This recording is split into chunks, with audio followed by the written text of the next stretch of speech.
Hopefully we are now live. This is another show where we're going to be talking about a lot of stuff, a lot of stuff. But we have some guests this time around. But anyone who's in the chat, let me know how things sound, how everything looks, and we'll get started really quickly. But first, Joshua, how about you introduce yourself to the people on the channel? What's going on, chat? Jonesy the Gent. Just here to have a good discussion about the recent mini direct. Talk about ports and the future of the Switch, and just excited to have a good discussion. Cool. And then, Will, you're also new onto the show as well. How about you introduce yourself, man? Yeah, my name is Will. Well, my YouTube name is Lil Will the Deity, but you can just call me Will for everyone on here and everyone in the chat. Big on Nintendo, but I also own a lot of other stuff like that. Other than that, it's all around. I guess I'll be to hear some other opinions about the Nintendo Direct.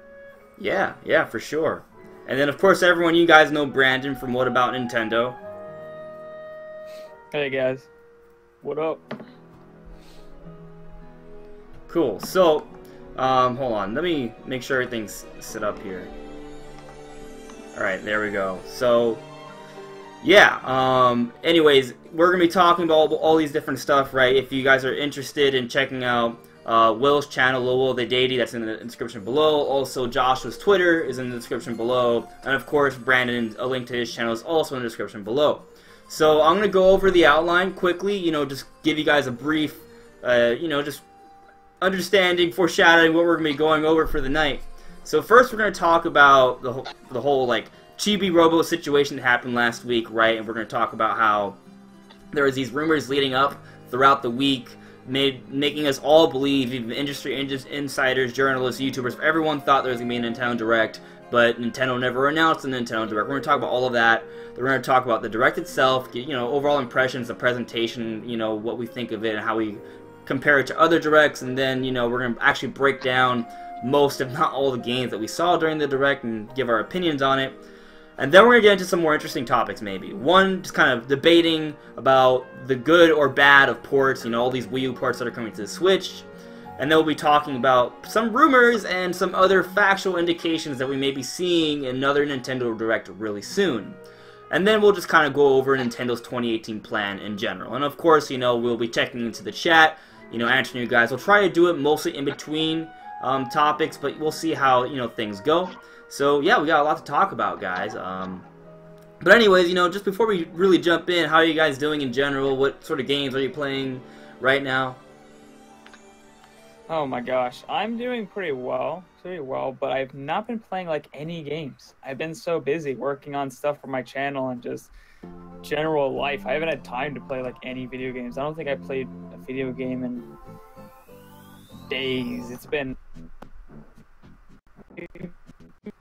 my Switch or anything like that, so I just been, ever since I beat Xenoblade Chronicles 2, it's just been nothing. So I'm on kind of a break. I need to get back into it, but I haven't been doing much as far as video games go. Wow. So, I mean, I've also personally had kind of a hangover from playing Xenoblade 2. I still play games, but now I've sort of jumped back into Mario Odyssey, and I'm kind of working on 100%ing it. And I'm really close. And I'm probably going to get into, trying to beat, after I 100%, get into, beating the game or going through the game without possessing or capturing any enemies. Which is really hard, because then you have to really be really critical about how you go about, doing jumps and doing things that you normally would do by capturing some sort of enemy, which is awesome, at least for me, right? I'm really interested into finding ways to sort of get past points that don't seem possible. So it's pretty awesome. But how about you, Joshua, or you, Will? What have you guys been playing lately? Okay, man. Really. Hello, Will? Yeah. I didn't get. Well, I didn't hear you. Oh, Well, I said playing a lot lately. Surprisingly, any more time on my Switch, but I get into more hours on my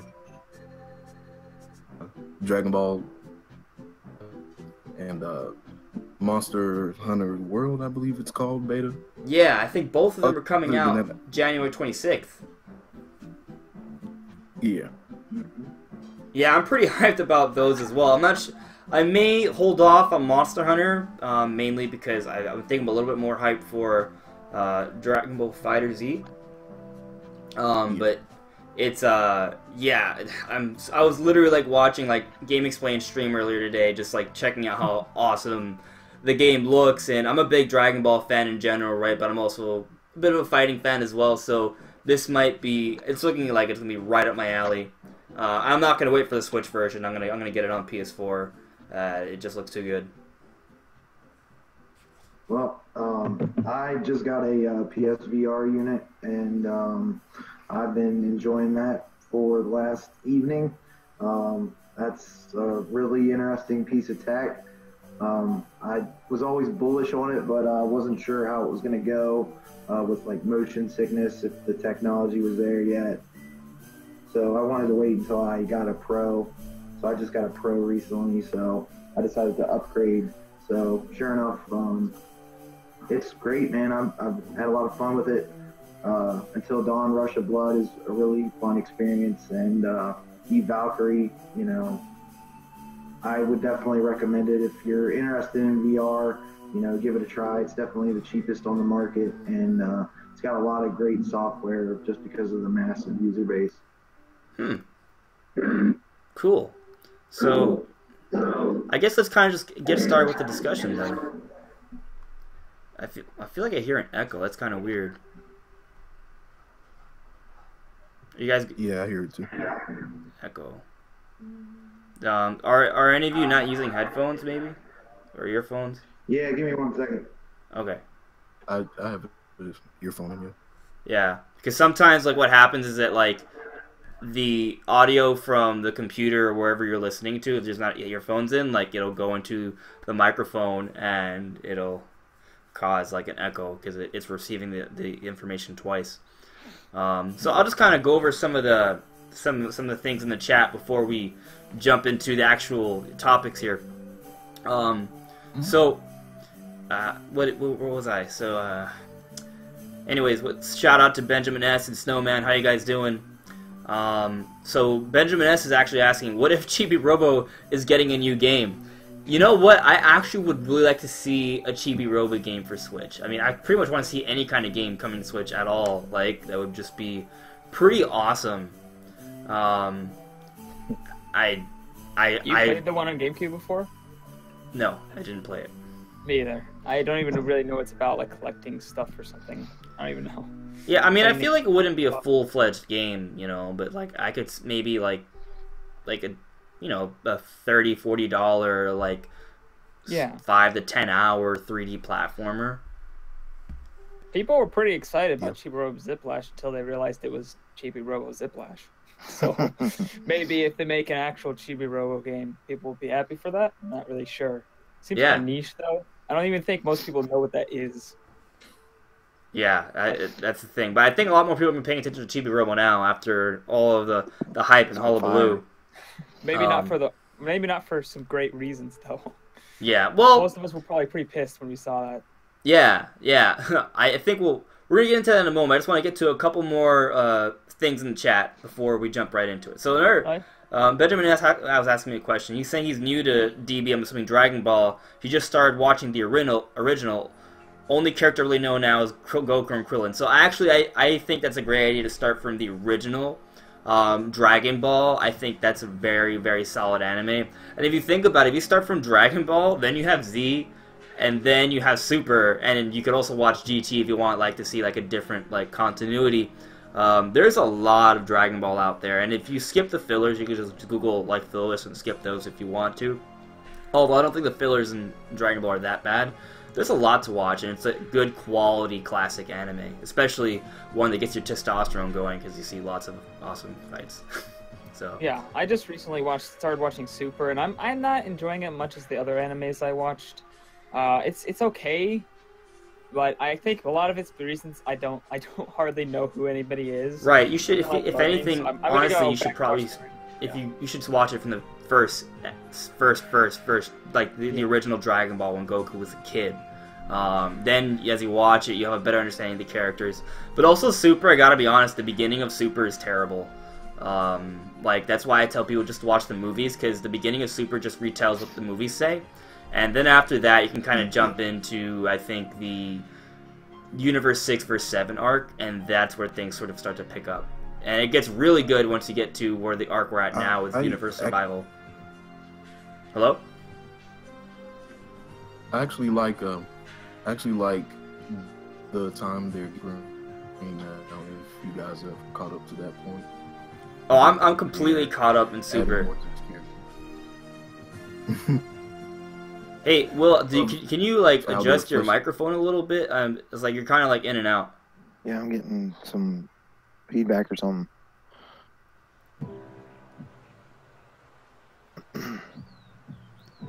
But yo, yeah, LSU Cynic will be. Yeah, you're good actually. Yeah, sounds better. I like how they continue to flesh Vegeta out. Yeah, you know, that's one thing I really like about Super is that they're really it's almost like there are two main characters now with Goku and Vegeta, and you know, he's in Super, you really kind of see him reach all new heights in terms of like character development, like not just like strength, but actual like growth as a character. And it's Did you stop being a complete douche? Yeah, actually. Oh, great. Yeah. Like, he's still, like, Vegeta. Like, he's not, like, a pansy or anything like that. But, like, he does a lot of things. You're like, oh, wow, that was really considerate. Oh, wow, like, Vegeta's a hero, you know? It's interesting. And I think the special about Vegeta as a character for Dragon Ball, he's, like, one of the few characters that has, like, a realistic, like, growth. You know what I mean? Because, like, he doesn't, like... Goku's not like, oh, helps him out once and becomes a good guy. No, like, he's kind of a piece of shit for, like, 20 years, but he's, like, less of a piece of shit year by year, and then after 20 years, he's eventually kind of a good guy. I mean, he started changing during the arc of, during Cell, the Cell games and stuff. He really started changing a good bit. You know, when Trunk came back and when he watched him, spoilers, 20 years later, spoilers. But when he watched him get hit and he basically saw him die, it messed him up, and he basically sacrificed himself, which, just a few seasons earlier, he would have never done that, even for his own son, So, like, you could see his character changing pretty much every season. I think, like you said, I mean, he had a really good arc the whole time, I think, throughout the whole series. Yeah, I mean, Vegeta's, like, most people's favorite character because he has so much change that he goes through, for sure. But, maybe we'll revisit Dragon Ball at some point, especially when Dragon Ball FighterZ comes out. But I want to just a few shout-outs to a few people that are in the chat now. Shout out to Phantom Wolves. Hey, man, I'm really glad you enjoyed the Smash Bros. Video. I put a lot of time into that video. Sup, Blackstar Dude. So, anyways, I guess let's actually get the discussion started now, right? We got a few people in, so there's a lot to talk about. Alright, so first let's just kind of talk about this chibi robo troll, right? So last week, there were rumors going about, like, different rumors talking about, hey, there's going to be a Nintendo Direct. Like, there was... EA had sent out like an email or something about a game.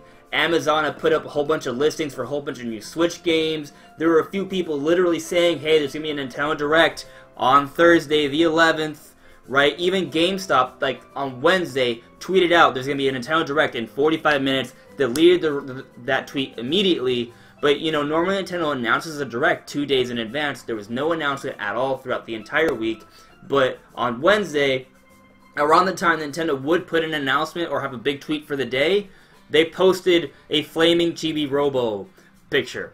And then a little bit later, they posted a picture of a me in a sausage outfit. And then a whole bunch of other companies like Capcom and Ubisoft and Bethesda started tweeting out with different characters, sharing it out. It's like, oh, hey guys, like pretending to be actual people. so everyone was just like, what the hell's going on? And it threw everyone off. And then, lo and behold, 9 a.m. Thursday morning, with no actual announcement, a Nintendo Direct Mini is up, not streamed, uploaded onto YouTube, which I don't know if Nintendo's ever done that before, but it was just kind of crazy. What are your guys' opinions on the entire process, the hype, and just going into the Nintendo Direct Mini throughout the week? Whoever wants to go first, just jump at it. Oh my gosh, I guess I'll go first. This was absolute insanity. I was at the edge of my seat, literally, on Twitter, several different times. Oh, they're going to announce it now. Oh, look, they're teasing it. They'll probably announce it pretty soon. No. They're just trolling us the entire time. There's points where I was literally shouting at my screen, just Nintendo, please just announce this dang Direct. As somebody who covers Nintendo news for a living, pretty much, as my job, it's really annoying when they don't let you know when you actually need to be covering things. So you just have to be waiting at all hours of the day and night for them to announce something. And inevitably, they never did. They just kind of uploaded it. So for me, it was super, super annoying.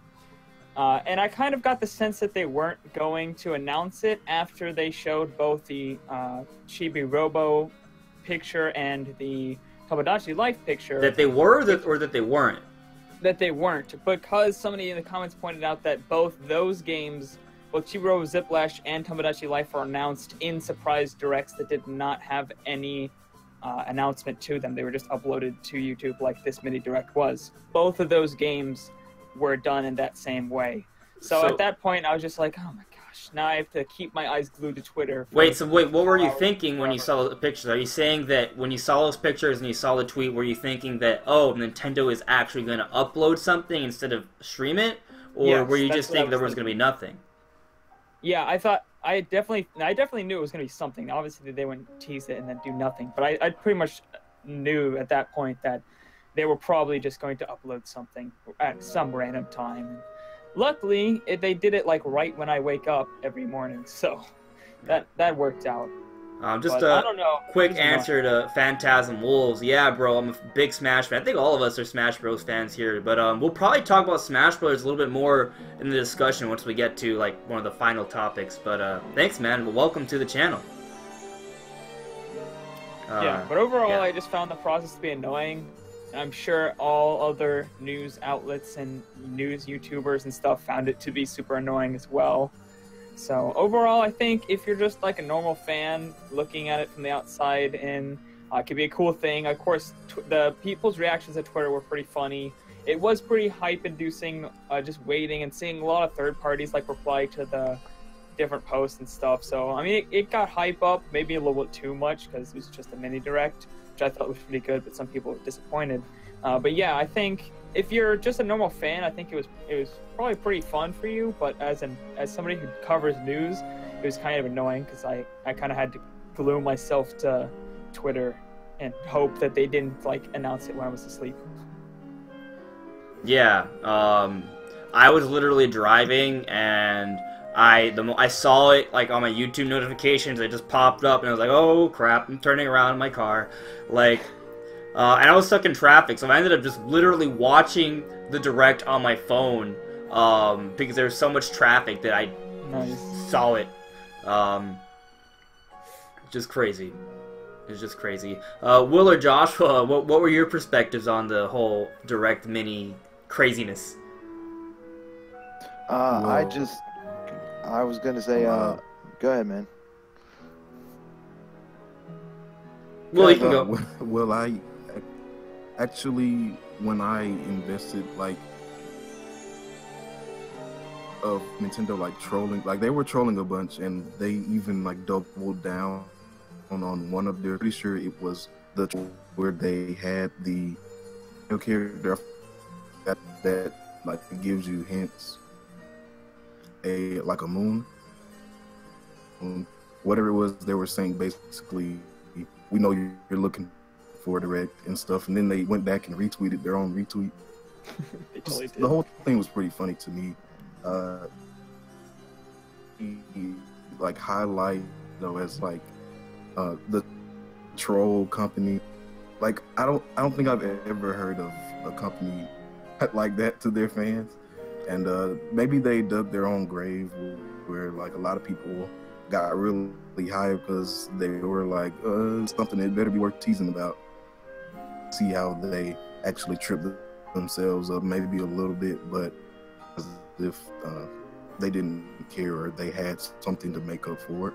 Yeah, I mean, it's interesting, right? Like, I was thinking, oh my god, if they're actually willing to literally tease us like this, either A, whoever's running their Twitter account needs to be fired, or B, they are going to be able to back it up. And I think we'll get into our impressions in a little bit, but before we do, Joshua, what did you think of the whole situation? So, you know, I'm second shift over here on the East Coast. So by the time I was waking up, which is about noon, the hype had reached its crescendo, I guess you would say. I mean, people were just hitting the wall. Twitter was a dumpster fire. And then when Chibi Robo pops out, it just looked like he jumped out of the dumpster. I mean, that's what I was assuming. It was literally a metaphor for what Nintendo was putting people through. And you know, on the Casanova cast, you know, Andres, you talked and you had said that Nintendo literally, you know, likes to screw with us.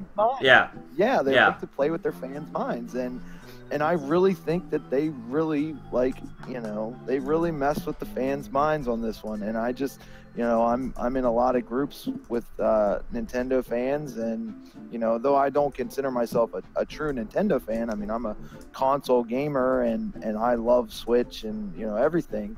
But, you know, just seeing it from the outside, I mean, it's hilarious. I mean, it was incredible just to watch the hype train. But, I mean, it was a great marketing ploy.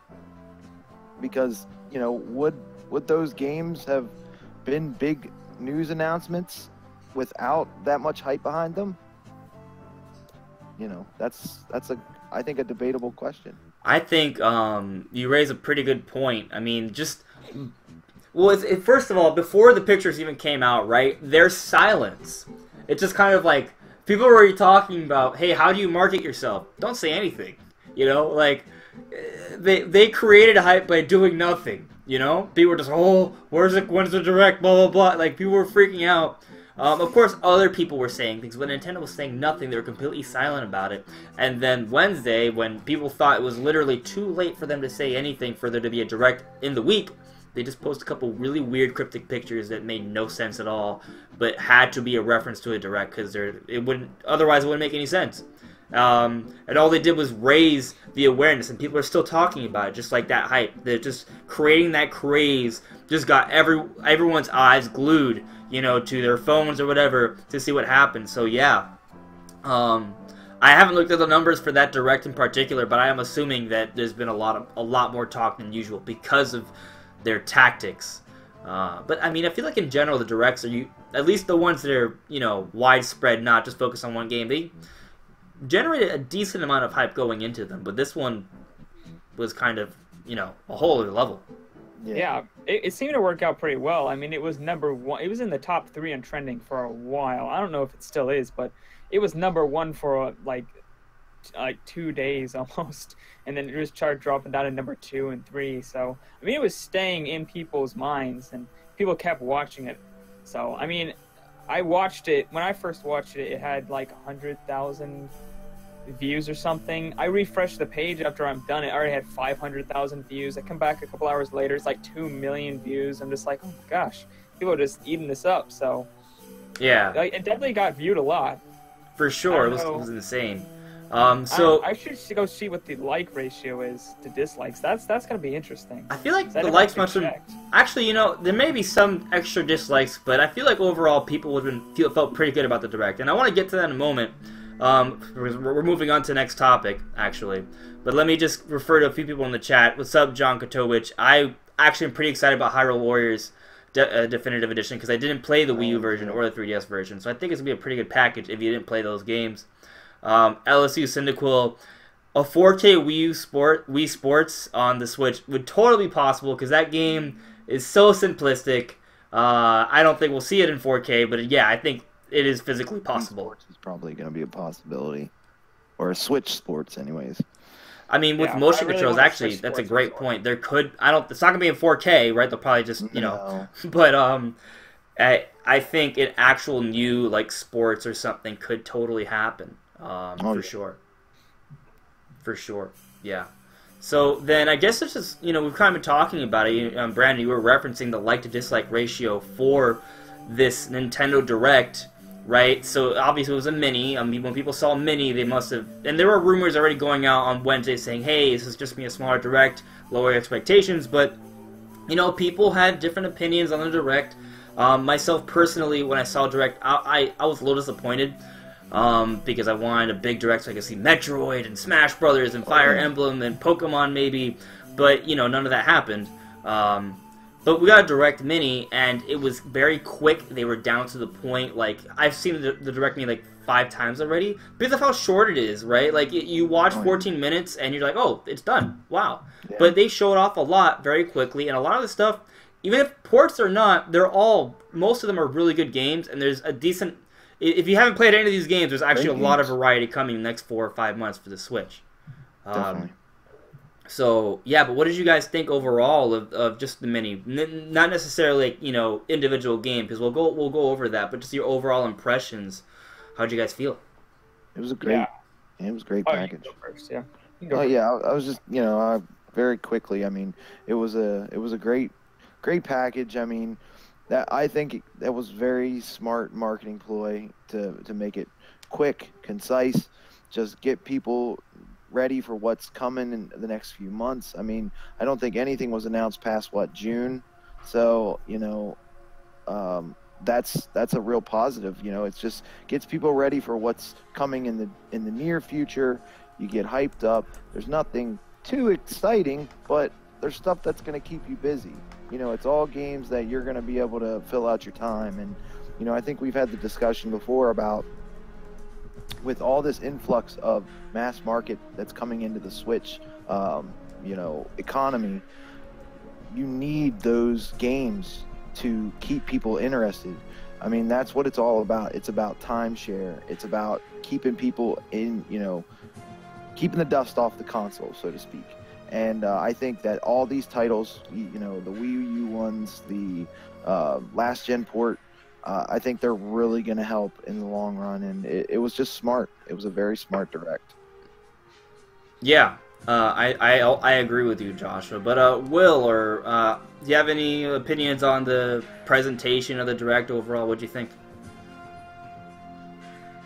Honestly, came as a surprise to me, some of the stuff that they showed, especially, I don't mean to go into other topics right now, but especially the World Ends With You final remix, or whatever Square Enix called it. And honestly, I feel like final remix, that was the subtitle. Yeah. The Direct did its job. Like you said, Nintendo announced more games just to keep the momentum. They announced we got a grand of what their plans are 18, and honestly I'm only disappointed that Project Octopath didn't show up. So yeah, I was surprised Project Octopath Traveler didn't show up as well. I mean, I was surprised Fire Emblem didn't show up. I think a lot of people were expecting Fire Emblem to be like an early. It's a big game from Nintendo, but I think most of us were expecting it to be like an early 2018 sort of title. And I still think it might be, but we'll get into that later to the discussion. But I liked what I saw. I mean, I personally, there's a lot of games I want to get. Because I didn't play Bayonetta 1 or 2 at all. I've never played them. And I'm going to play it on Switch when it comes out in February. And then I didn't play Hyrule Warriors, so I'm going to be able to play that as well. I've never played Dark Souls before, and this Dark Souls that's coming to Switch looks like a pretty competent actual version, that's coming to Switch, and that's a whole other game. And I think there's a lot for me to play. Kirby Star Allies, and I think there's gonna be more. But even if there isn't, there's a lot to play, and we had a heck of a 2017, so they're still bringing out stuff. Yeah, I agree. Yeah. Yeah, as far as my thoughts, quickly before I do that, I actually pulled up the Nintendo Direct to see what the liked versus dislike ratio, because I was curious. It's actually really good. It's 97,000 versus 4,000, so 97,000 likes, 4,000 dislikes. It's also at 30. It's about 30,200,000 views. So it's not doing bad. Overall, 30 million? No. 30,200,000. 3 million is still really good. I was like, man. I kind of tripped up over my words, so kind of. Jesus. Man, Nintendo would be counting the bank, man. If it was 30 million. Yeah, I mean, 30 million like feels like a waste of views on when. No, I'm not trying to say anything bad about any of the games that were there, but like none of those games are Game of the Year candidates. You know, they're all either plats. Dude, that would prove the point of hype. Yeah, exactly. I mean, like, because I mean, if you think about it, like the Breath of the Wild and Mario Odyssey trailers, I don't even think they've ever gone like 10 million would probably be a lot for those, you know. Definitely. So yeah, that would be a crazy number. But you know, still 3 million is a lot. That is a ton. That is a ton. Do you think any of those games are gonna sell? I mean, 3 million lifetime. I think Kirby probably will sell 3 million, if I had to guess. What? And perhaps Mario Tennis. Yeah. Oh, and tennis is one of the weaker ones. If it was golf, I would put money on that. But tennis is one of the, especially that last one, kind of flopped pretty bad. Yeah, that last one wasn't. Ultra Smash was not good. So actually, I think this is. I guess we're kind of naturally just flowing in, but I guess we'll move on to technically the third topic, which is just kind of breaking each game by game. But which game do you guys want to talk about first? You guys want to go in order, or we're sort of talking about Mario Tennis now, so I guess we could talk about that. Yeah, that'll be the quickest one we can talk about, probably. Well, yeah. I'm not sure how quick it'll be, because I think this Mario Tennis is looking pretty good. The Mario Tennis that came out on Wii U looked like a rushed, very quick, barely, there was like no inspiration, you know, kind of tennis game. And then this one, you know, the designs look a lot more intricate. It looks like there's a lot more love being put into it. The graphics look pretty good, actually. And there's a story mode, which the last few tennis games haven't had. So, from the little we've seen of Mario Tennis Aces, which is also a much better name than Ultra Trash or whatever it was called on Wii U, I think it looks pretty promising. It almost looks like they're trying to. Because I remember there was a tennis game on Game Boy, which was like the bomb.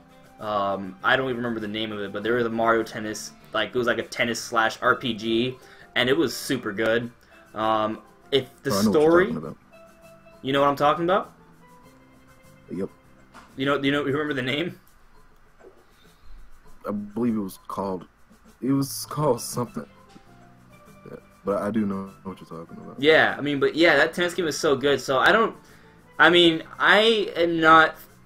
Just don't get me wrong. Even though I think this is a promising looking tennis title from the little we've seen so far, I'm not sure I'm gonna buy it because it is just a tennis title.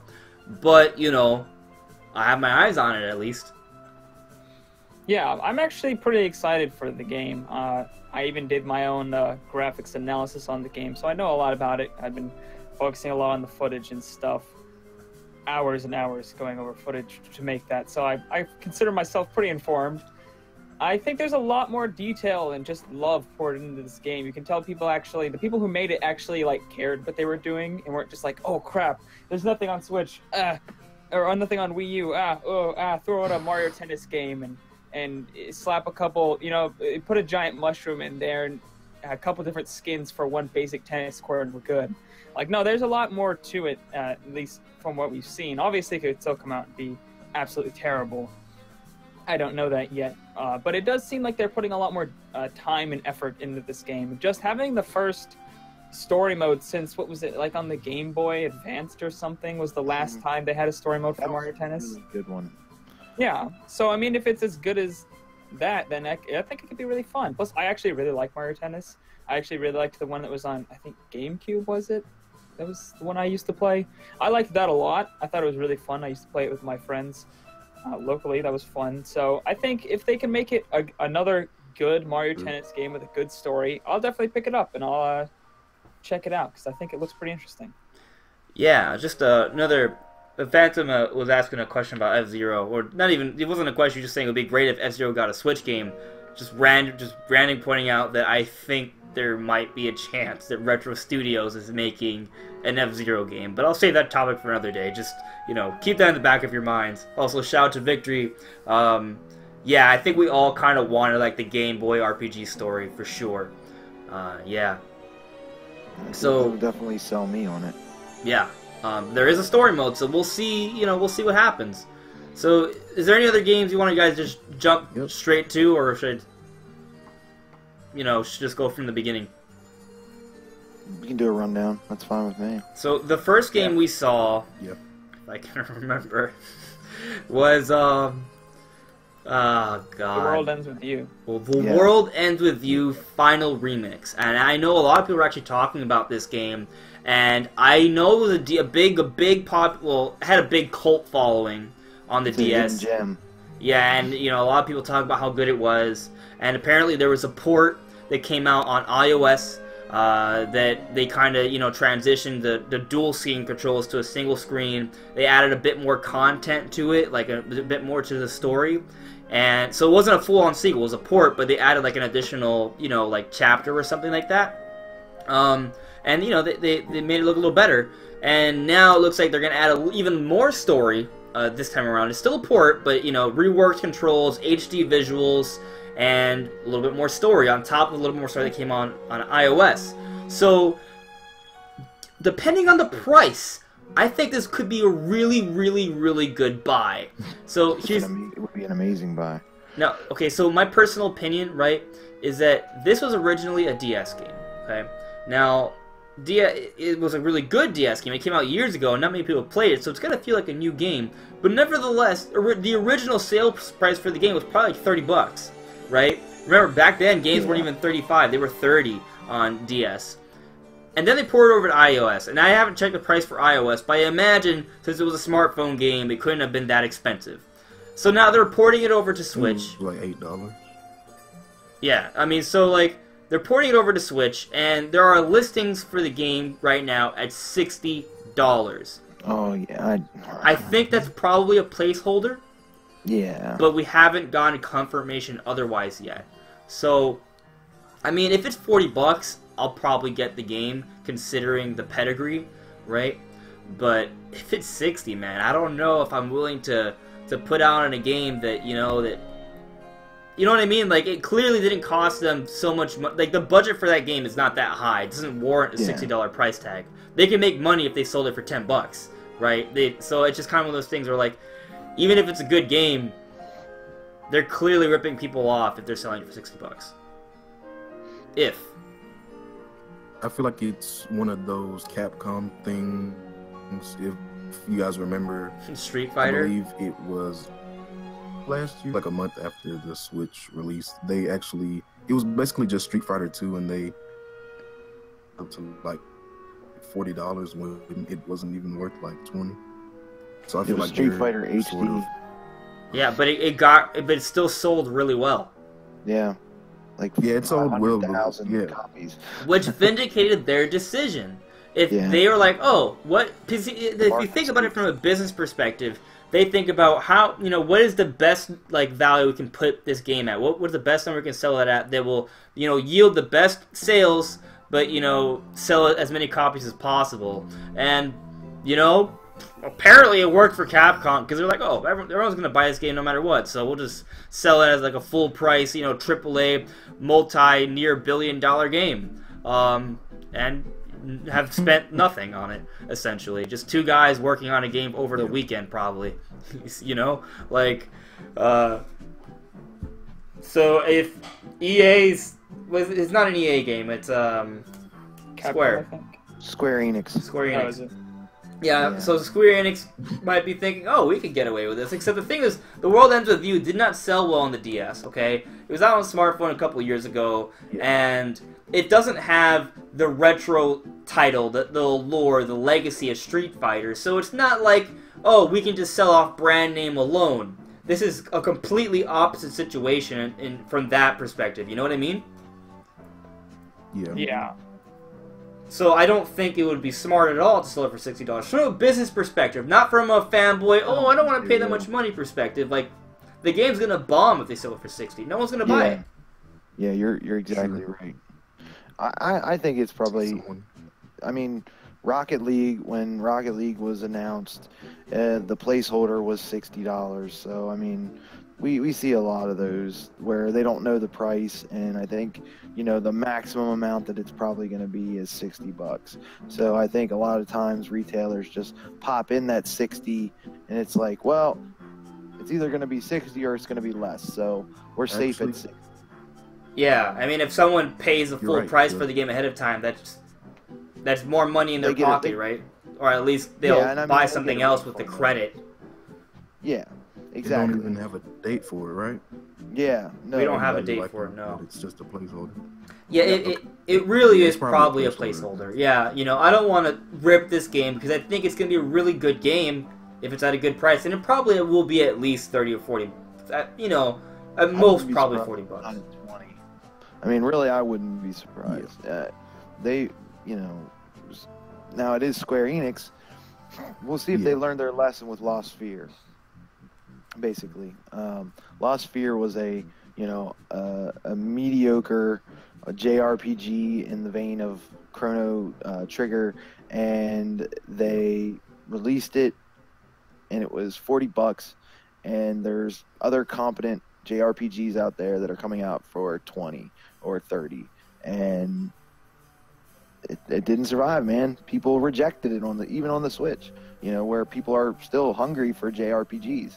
And yeah, sure, I mean, Xenoblade's out there, but there are enough retro fans out there that would buy it and be like, well, it's a different enough experience. So we'll see if they learn their lesson or not. You know, there is another RPG game that came out early on the Switch's launch. I forget the name of it. I Am Setsuna.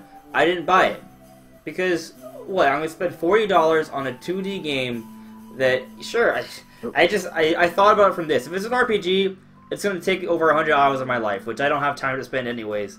And it costs $40, so it's too much of an investment for a franchise I've never tried out. That's in 2D. That it doesn't have any pop. It doesn't. I'm not saying it's not a good looking game. Mediocre. Right? It's just there was no reason for me to go for it. They didn't have anything to really draw me in. Oh, it's a RPG. If you like RPGs, buy it. Yeah. That's the exact same thing I went by the same studio. Yeah. Tokyo RPG Factory, which is, I mean, it's sad because, I mean, I've heard the game's actually kind of good too, by the way. Yeah, it is a good game. I mean, I have it. I mean, it is a really good game, but you know, and the Switch version is on par with the PS4 version, but you know, when it comes down to it, it was poorly made with the Unity engine, and that was during a time when the Unity engine was still kind of working its bugs out, porting games to the Switch. And, you know, I think we're finally starting now to see, you know, some competent games on that engine come out. But, you know, it just didn't, like you said, it didn't pop. There's nothing that makes you want to buy it when you look at that game. And there could be a great story, and there's some awesome gameplay there. I mean, it's got ATB in it, you know, that's similar to, you know, your Chrono Trigger. But down to it, it's all about that box art, man. It's all about the sell. If you can't convince me to buy your product, you're not going to end up selling units. So I think that was their biggest problem.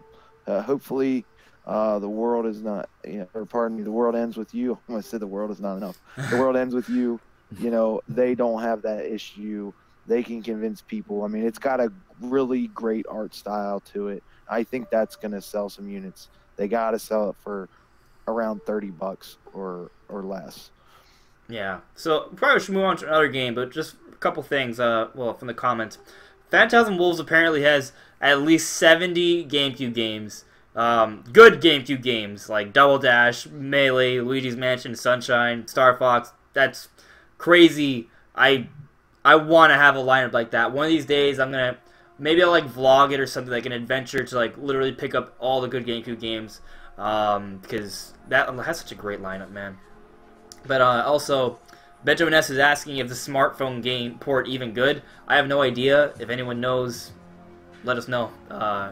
Yeah, but I imagine the game's gonna be good. I'm not worried about the World Ends With You not being a good game. I'm just worried that they won't market it appropriately and put it at an appropriate price. So we'll see. It is probably a placeholder, so we'll see what happens with that. So I guess it's time to let's just move on to another game now. Trying to think. Let's talk about the Pokken Tournament DX. Pokken Tournament Deluxe DLC. So my issue with Pokken Tournament Deluxe is not that it isn't a good game. In fact, they put some improvements to it that probably make it pretty compelling. I have the game on Wii U though already, so I'm not willing to spend $60 for whatever extra content the game has. Except now they're adding some DLC, basically 2 new fighters over the course of the next 2 months or 3, sort of, with assist characters as well, and then some extra pieces of clothing. Now, it looks tempting to me. Aegislash and Blastoise fighters is epic, but that's another $15 on top of a $60 price tag. Yes, the game is now starting to die. With the DLC, it's going to feel even more different from the Wii U version, have even more content, but it's still, you know, going to cost me $75 for a game that I already bought. Even if it, or at this point, it's going to have maybe 50% more characters, or maybe close to twice as much.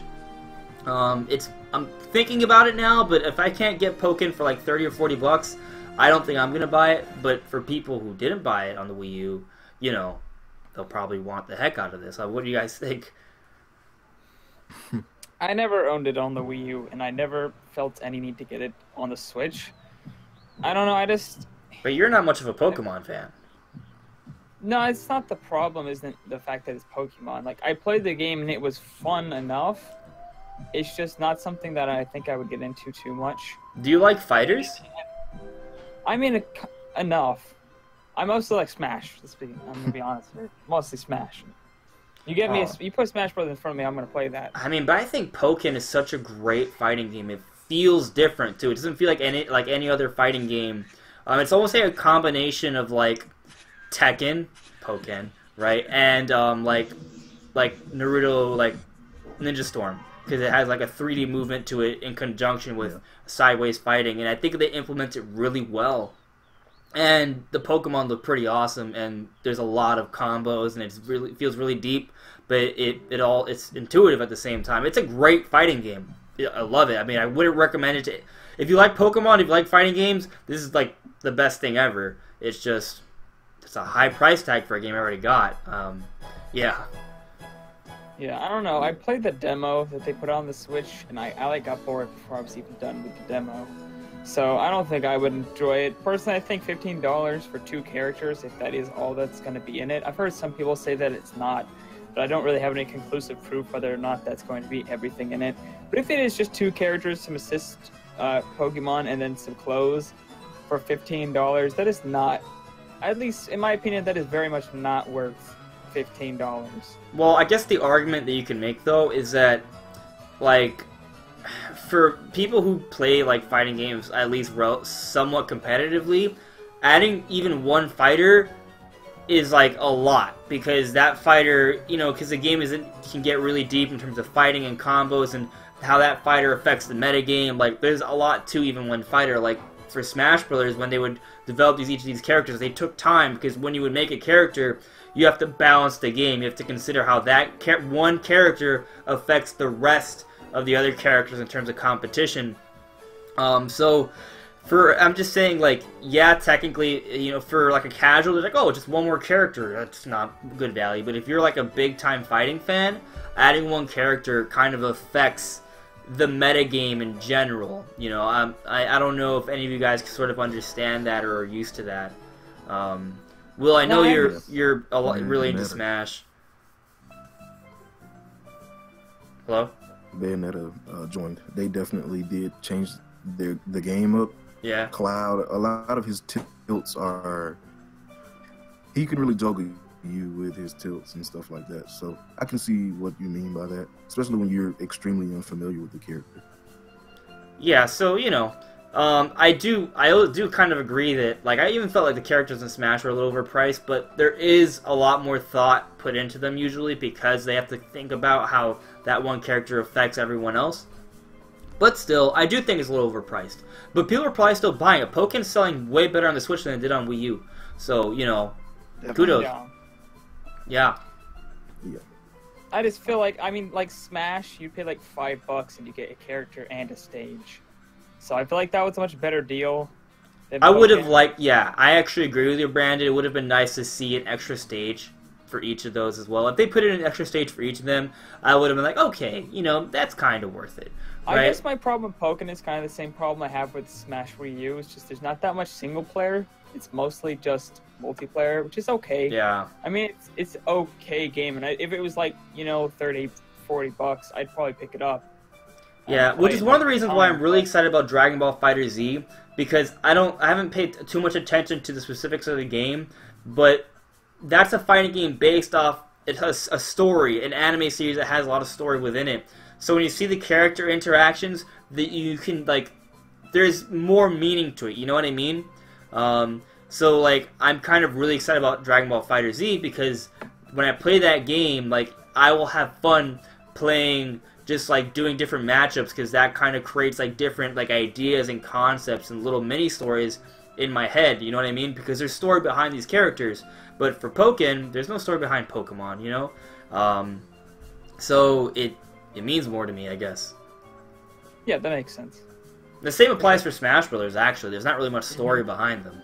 Although, because they're different Nintendo characters, you know, the idea of putting them against each other, there's some value to that. But I would have wanted better single-player modes in Smash Bros. As I said in my Smash Bros. Video, but we'll talk about that at another time. I guess we should just move on from just talking about DLC for a port. Let's move on to... So there's this game that I saw that I don't remember the name to. I do remember the name, I just don't know how it's... Is it like East 8 or Weiss 8?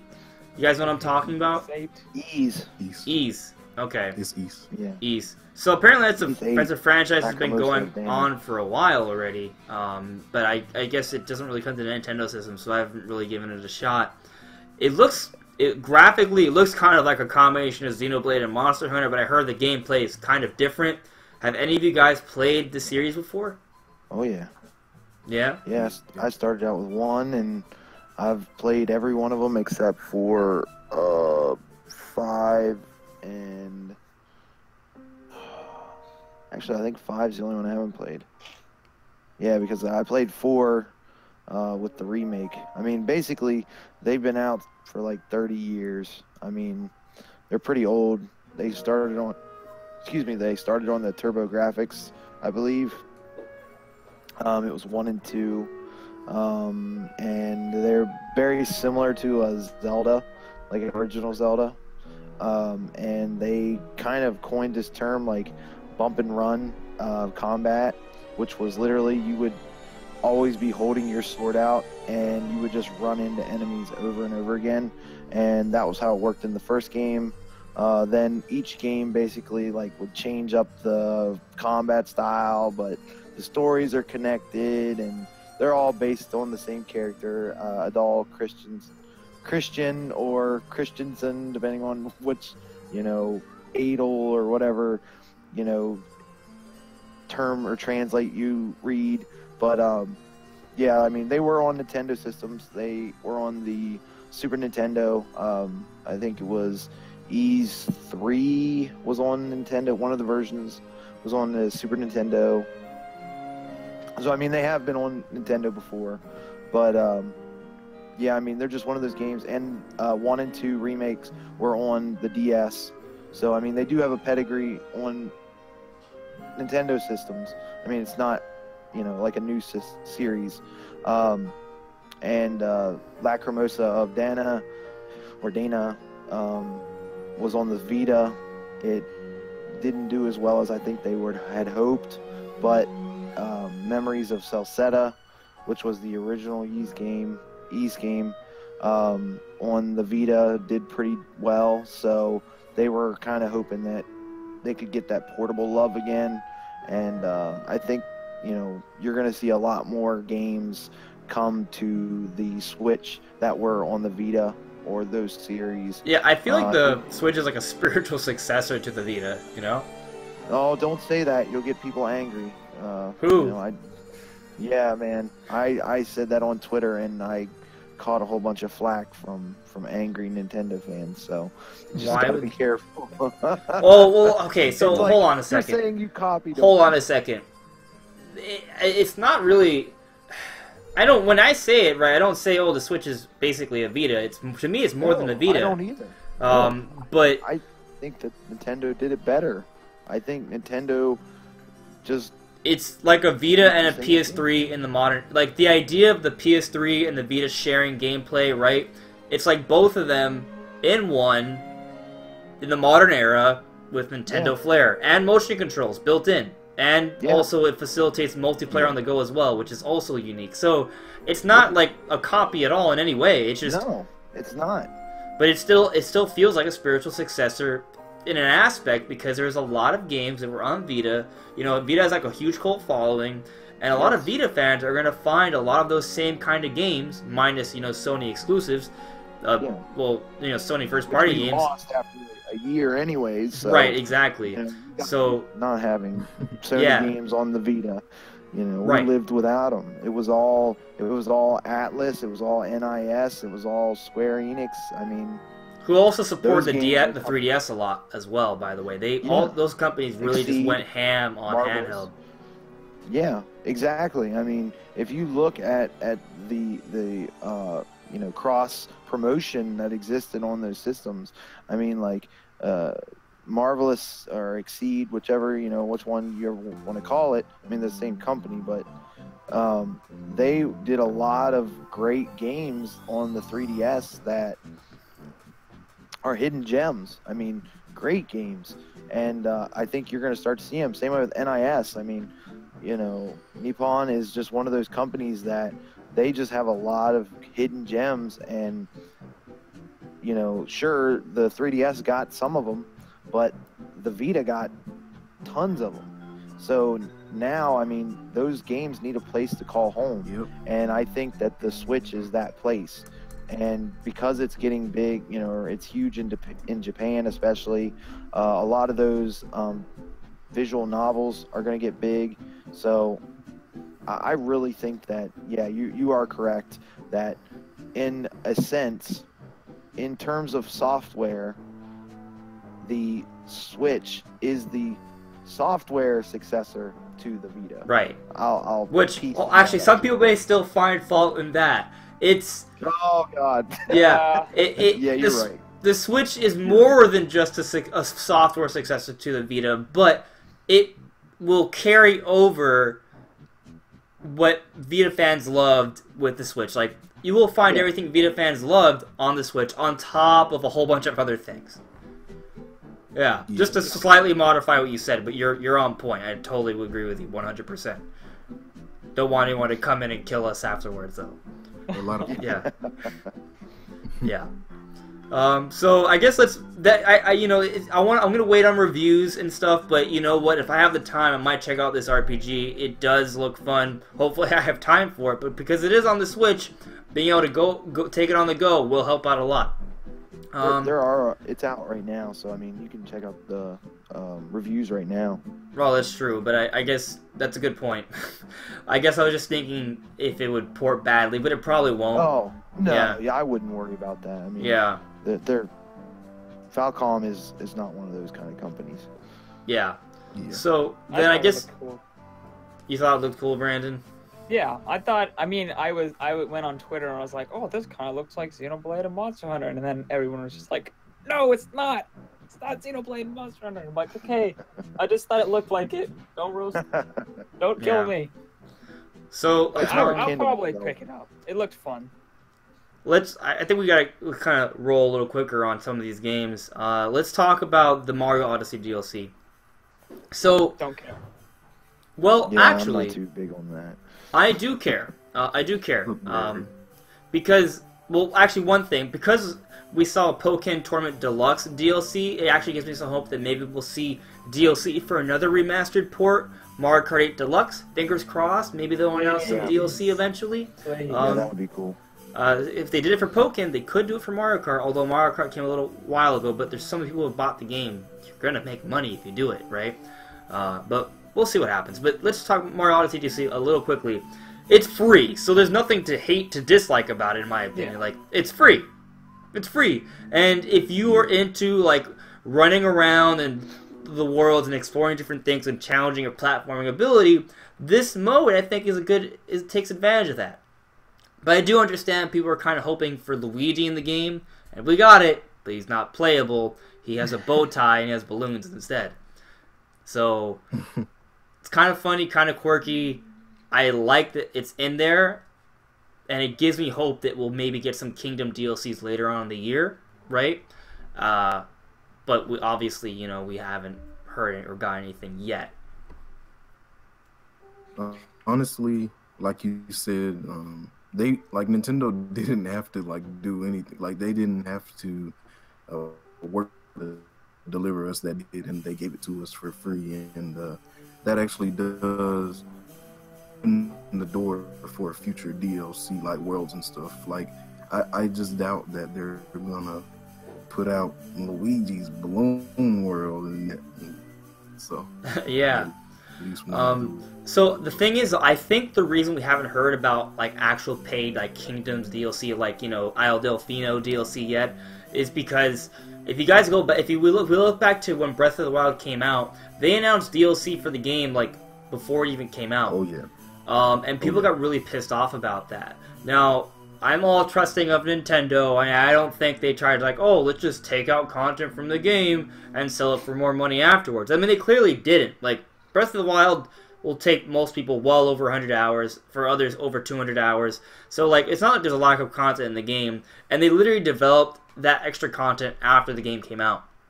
So, I don't think they did anything wrong, but because they announced the DLC before the game came out, or I don't remember exactly, but around the time the game came out, people were up in a craze, and so I think Nintendo strategically didn't announce DLC for Mario Odyssey to avoid that uproar, and they're giving us free DLC first, you know, so people don't get upset, and then maybe come E3 time, they're like, oh, Isle Delfino DLC is coming out for summer. Enjoy, everyone. $10. Like, maybe something like that'll happen, which I think there's a good chance of. Which would be so hype, bro. Because that's like a big reason this Splatoon became such a. Because I do see a lot of people like, oh, what weapon will they reveal? What game-breaking weapon will they show next? And then have to. It kept you invested in free stuff. It kept you invested, and more, and the sales for it stay going because people keep talking about it, so more people get interested, and it does help sales, I guess, if you have DLC that comes out to help keep the game, I guess, in the loop, right?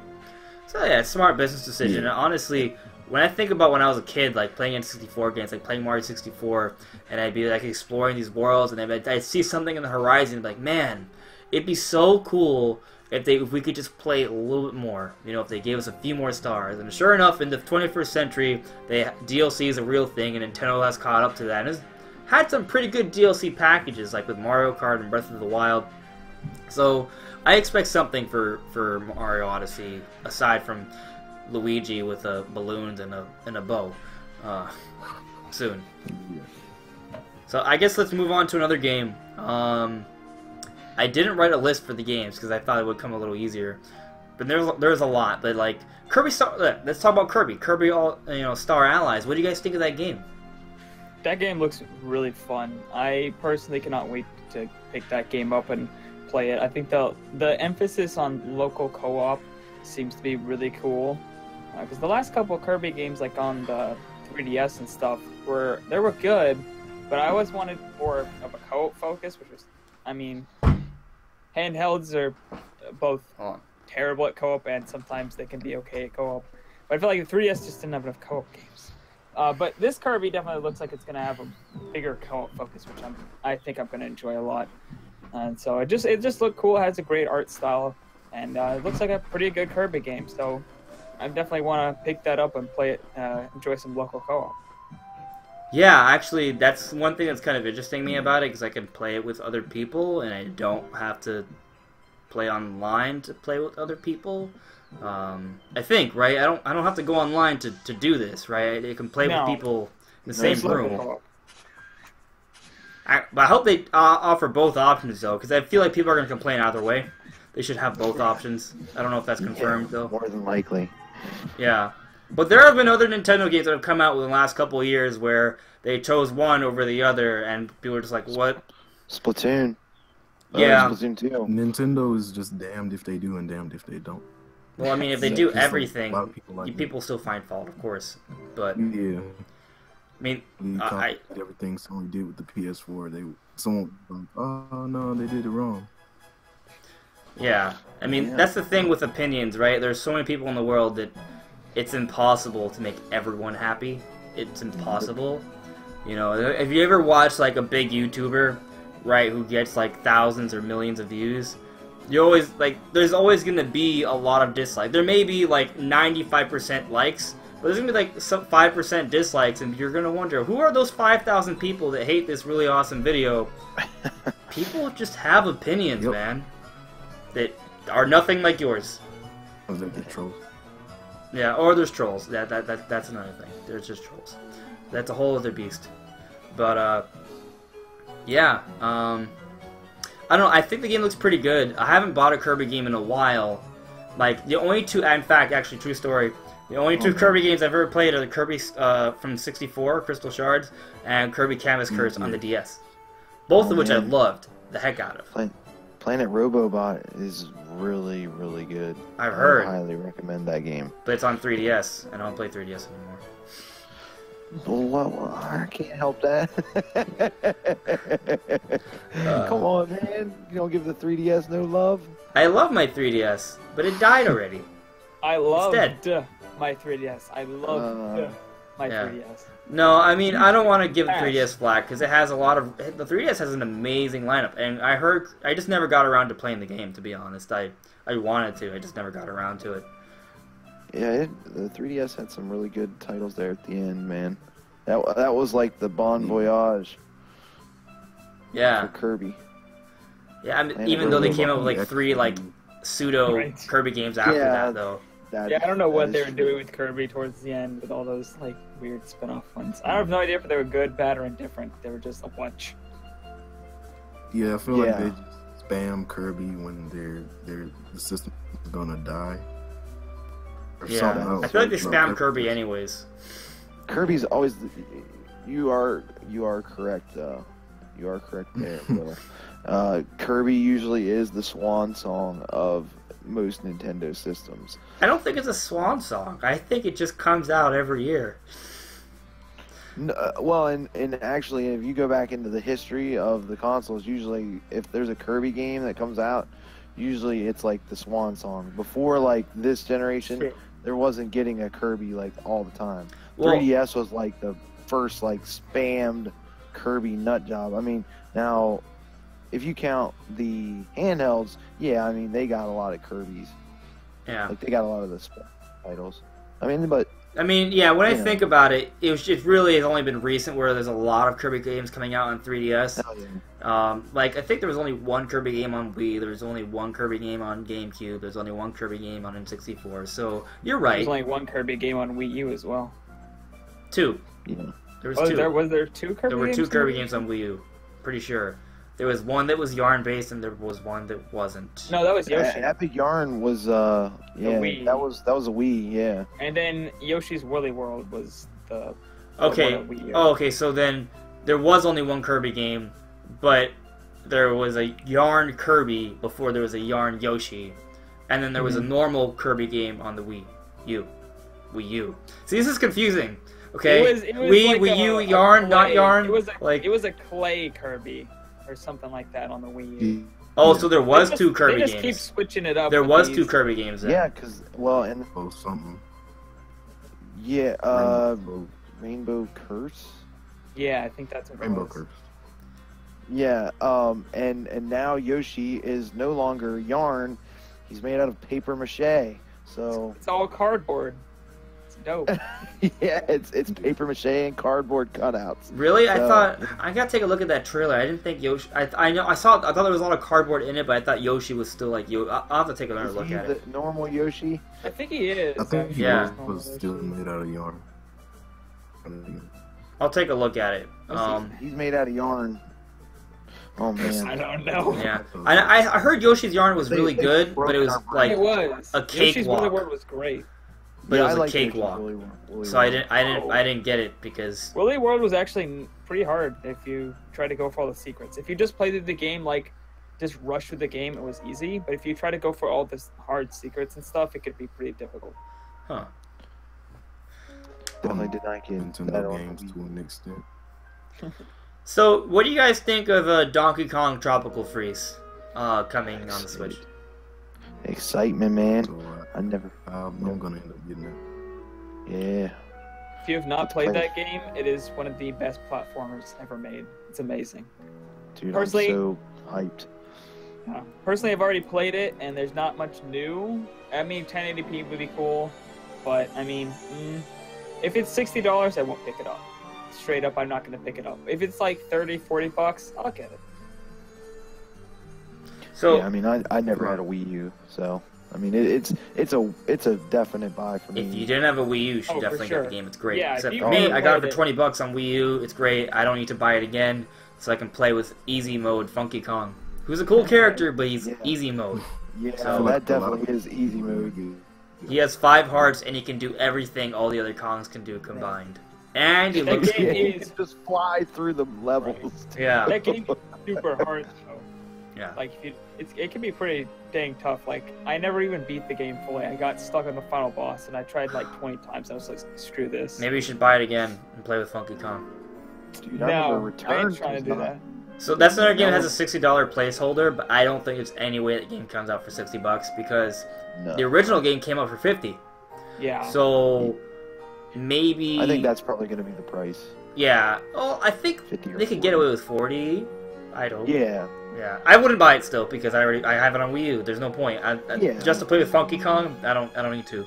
Mhm. Hey man, it's Funky Kong, you know. Yeah, it's funky. He's worth an extra $20. Yeah, so there's one more. I think there's at least one more game to talk about, but I want to answer some questions in the chat or just refer to them. Benjamin S wants Kirby 64 remake and Epic Yarn remake. They're really good games, but I don't know if they'll remake them. They just have like games that are similar, like spiritual successors, kinda. But we'll see. Will I play the Link's Awakening remake on 3DS? Yes, if it's real, if the rumor for a Link's Awakening remake is real, and it's going to be in the vein of, like, the Ocarina of Time 3D or Majora's Mask 3D, but, like, If that's really... real, I'm gonna be so upset. I'll buy a new 2DS XL, my 4th DS, 3DS, Dude. and I will play this game. I'll be pissed, but so happy at the same time. That's exactly how I would be. I'll be pissed as hell. Oh, I'll be like, dang it, yeah. I'm getting a 3DS again. Also, Phantom Wolves, I would definitely love to see a Luigi's Mansion on Switch. We talked about a discussion or two ago, like, if they went back, like, to the GameCube style where they focused on atmosphere and they really, like, brought you in. Oh my god, that would be so good.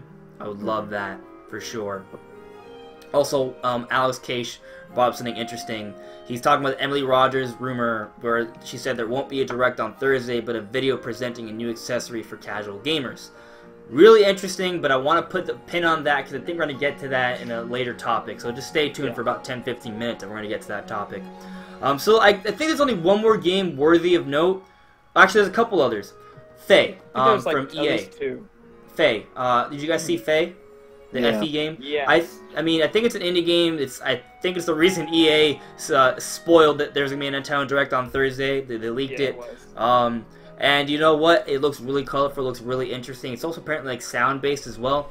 But it's a platformer, which is like, oh, all these interesting things are right up my alley. So I'm interested in it. If it's cheap, I'll probably just buy it. If it's like a $10-15 game, I'll probably put my money on it because it looks so good. It's one of those games that you're gonna buy it just to play it, right? Like it's not like I Am Setsuna. Like it looks so interesting. You're just like, oh, I have to see how this looks. Yeah. That game definitely looked like an experience, kind of one of those experience games. You know what I'm saying? You play it to have a cool experience, not necessarily because the gameplay is just amazing. I mean, it looks absolutely stunning. Like the art style they went for is just eye candy galore. Like it looks amazing. Apparently, it has some form of motion controls and HD rumble as well, which is interesting. And I love both of those things. Anytime you say HD Rumble, I'm just like, oh, HD Rumble, gotta pick this game up to see how that feels. Yeah, but not motion controls. Not motion controls. I'm just like, I don't know about that. I think they could be interesting, but I think it could be gimmicky. But either way, I'll probably pick it up. As long as there's an option to play it normally and it plays well. I think that moving around is not motion controls. It's like some kind of special ability you have that uses motion controls. We'll see. Maybe it'll pretend we're back in 2006 again. We'll see what happens. So I did just want to bring up, because I just had a thought about this game, and I was correct. So the art style, it's very interesting because the company that is developing the game is Zoink.